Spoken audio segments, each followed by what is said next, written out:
Praise the lord.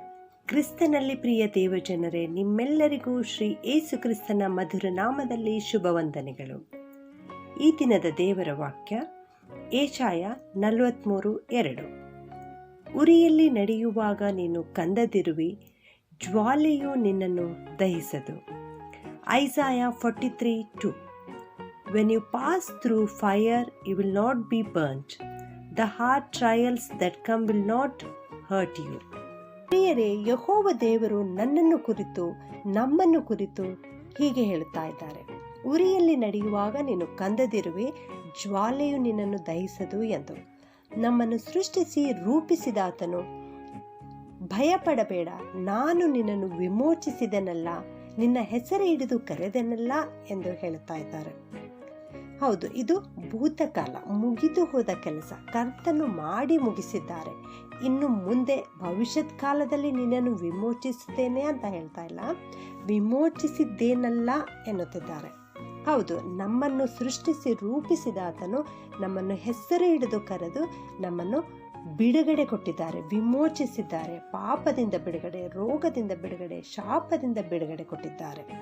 ನೀನು ಜಲರಾಶಿಯನ್ನು ಹಾದು ಹೋಗುವಾಗ ನಿನ್ನ ಸಂಗಡ ಇರುವೆನು ಎನ್ನುತ್ತಿದ್ದಾರೆ.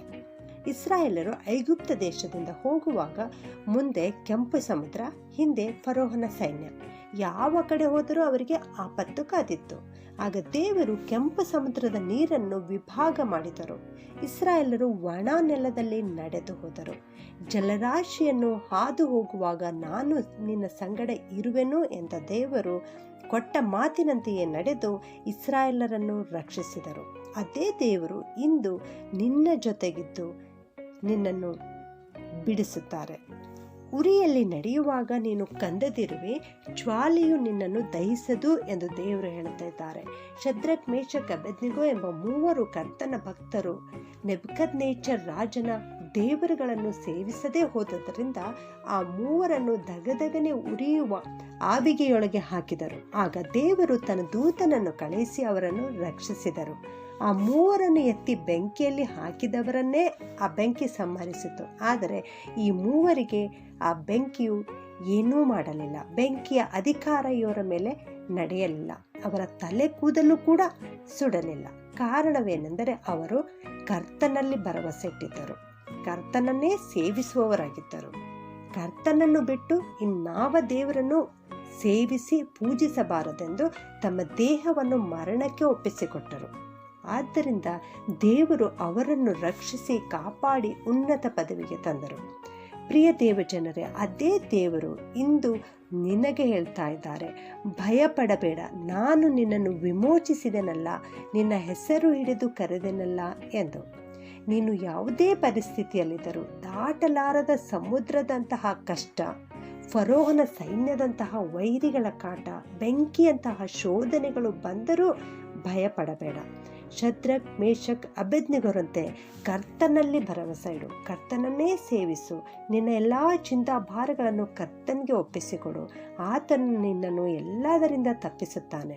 ಇಸ್ರಾಯೇಲರೊಂದಿಗಿದ್ದು ಕೆಂಪು ಸಮುದ್ರವನ್ನು ದಾಟಿಸಿದ ದೇವರು, ಶದ್ರಕ್, ಮೇಷಕ್, ಅಬೇದ್ನೆಗೋರೊಂದಿಗಿದ್ದು ಬೆಂಕಿಯಿಂದ ತಪ್ಪಿಸಿದ ದೇವರು ಇಂದಿನಿಂದ ನಿನ್ನ ಜೀವಮಾನದುದ್ದಕ್ಕೂ ನಿನ್ನೊಂದಿಗಿರುತ್ತಾರೆ. ನಿನ್ನ ಕಷ್ಟದಿಂದ ಪಾರು ಮಾಡುತ್ತಾರೆ.